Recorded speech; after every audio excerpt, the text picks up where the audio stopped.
नमस्कार।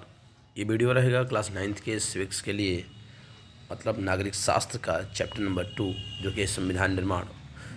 उसको आपको पढ़ लेने के बाद से उस पर बनने वाले क्वेश्चंस को आप सॉल्व करके देखो कि आपकी कितनी अंडरस्टैंडिंग है, कितनी समझ है इस विषय को लेकर, इस पाठ को लेकर के आपने कितना समझा है, क्या समझा है। और इस वीडियो को देखने से पहले आप करिएगा क्या कि आप वीडियो को पॉज करिए, पहले क्वेश्चन अटेम्प्ट करिए, खुद से एक कॉपी लीजिए, उसके एक पेज पर नंबरिंग कर दीजिए 1 से लेकर 7 क्वेश्चन तक, और सबका जिसमें से आंसर आप मार्क कर रहे हो उस पर नोट डाउन करना।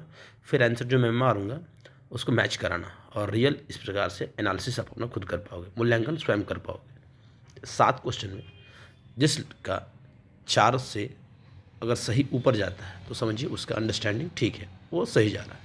जिसका 4 से कम जा रहा है, 3, 2, उसको ज़रूरत है इस चैप्टर को फिर से पढ़ने का। इस वीडियो को शुरू करेंगे तो देखते हैं आगे कैसे आप सॉल्व करते हो। इसका जो हमारा पहला है कि 1928 में मोतीलाल नेहरू और कांग्रेस के कुछ अन्य सदस्यों ने मिलकर सर्वप्रथम भारत का एक संविधान बनाया। तो ये स्टेटमेंट अपने आप में सही है। ये एनसीईआरटी की बुक्स को आप फॉलो करेंगे तो उसका स्टेटमेंट मिल जाएगा। दूसरा दे रखा, मोतीलाल नेहरू द्वारा बनाए गए संविधान की रूपरेखा में सार्वभौम, वयस्क मताधिकार, स्वतंत्रता और समानता का अधिकार व अल्पसंख्यकों अधिकार की रक्षा की सामर्थ्य, ये भी अपने आप में स्टेटमेंट सही है। तीसरा दे रखा है, 1931 में कराची में हुए भारतीय राष्ट्रीय कांग्रेस के अधिवेशन में भी संविधान की रूपरेखा रखी गई थी, ये भी स्टेटमेंट सही है। तो पूछ रखा सही, अर्थात तीनों आंसर सही जाना चाहिए। इसका आंसर चेक करेंगे क्या सही है क्या गलत है, और इस प्रकार से अगर ये सही होगा तो आपका क्वेश्चन का जो आंसर है वो ग्रीन हो जाएगा। ग्रीन हो गया जैसा कि आप देख पा रहे हो, आंसर हमारा सही है। दूसरा क्वेश्चन बढ़ते हैं। दूसरा क्वेश्चन क्या रखा है कि संविधान निर्माताओं के संदर्भ में कौन से कथन सत्य होंगे। इसको आप देखोगे तो पहला कह रहा, संविधान सभा ऐसे अनेक सदस्य थे जो कांग्रेसी नहीं थे, तो कथन सही है।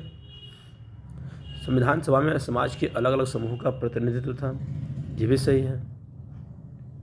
संविधान सभा के सदस्यों की विचारधारा एक समान थी, ये कहाँ से हो सकता है कि विचारधारा ही एक समान, ये स्टेटमेंट गलत होगा। महात्मा गांधी ने संविधान निर्माण महत्वपूर्ण भूमिका निभाई, ये स्टेटमेंट गलत है क्योंकि इसमें उनकी कोई भूमिका नहीं है संविधान निर्माण में। हाँ, उनकी छाप जरूर दिखती है लेकिन प्रत्यक्ष तौर पर उनकी भागीदारी नहीं है। तो बोला सत्य कथन, तो तीसरा और चौथा तो नहीं होगा। तीसरा यहाँ भी है, काट दीजिए। तीसरा यहाँ भी है, काट दीजिए। और उपरोक्त में भी तीसरा होगा, काट दीजिए। बचा आंसर कौन सा हमारा, केवल 1 और 2, और ये आंसर सही होना चाहिए। सही भी है। अगला बढ़ते हैं। डॉक्टर अंबेडकर के बारे में आप लोग क्या जानते हो। वह भेदभाव व गैर बराबरी मुक्त भारत के प्रबल समर्थक थे, सही बात है। अंबेडकर गांधी व उनकी विचारधारा के प्रबल समर्थक थे, नहीं, विरोधी थे। तो यहाँ पर क्या होगा, पहला ही केवल कथन सत्य होगा। चेक करेंगे और सही है। दे रखा, इसको आप लोग तो निश्चित तौर पर सही करोगे। आप लोग संविधान की उद्देशिका में जो शब्द दिए रखे उसके क्रम कैसा है, सबसे पहले आपको याद होना चाहिए पूरा, तो ही आप कर पाओगे, अदरवाइज नहीं कर पाओगे। संविधान की उद्देशिका शुरू होती है, हम भारत के लोग भारत को एक संपूर्ण प्रभुत्व संपन्न। तो सबसे पहले प्रभुत्व संपन्न है 5 ऑप्शन देखिए, 5 पहले में कहाँ है, 5 इसमें देख रहे पहले में, यही आंसर बन गया। प्रभुत्व संपन्न, समाजवादी दूसरे पर आता है, पंथ निरपेक्ष तीसरे पर आता है, लोकतंत्र चौथे पर, गणराज्य लास्ट में आता है। यह आंसर आपका सही है। अगला क्वेश्चन आप देखोगे तो प्रमुख स्वतंत्रता संग्राम सेनानी अबुल कलाम आज़ाद के बारे में कौन से कथन सत्य हैं। शिक्षाविद थे, सही बात है, शिक्षा मंत्री पहले बना थे। लेखक भी थे, सही बात। धर्मशास्त्र ज्ञाता थे, ये भी सही बात। और अरबी के विद्वान थे, निश्चित तौर पर ये सही है। उपरोक्त सभी आंसर होना चाहिए। आगे बढ़ते हैं। अगला दे रखा है, कौन कौन से मंत्री थे। वल्लभ भाई पटेल अंतरिम सरकार में गृह सूचना मंत्रालय, अच्छी बात है, राइट है। राजेंद्र प्रसाद संविधान सभा अध्यक्ष थे, ये भी सही है। H.C. मुखर्जी उपाध्यक्ष थे, ये भी सही है। और जॉन मथाई अंतरिम सरकार में उद्योग में आपूर्ति मंत्री, ये भी सही है। अर्थात चारों के चारों सुमेलित हैं। आगे बढ़ते हैं। अंतिम क्वेश्चन, भारतीय संविधान को किस तिथि को अंगीकृत किया गया है। तो इसकी अंतिम स्टेटमेंट ही कहती है कि दिनांक 26 नवंबर 1949 को अंगीकृत, अधिनियमित और आत्मार्पित।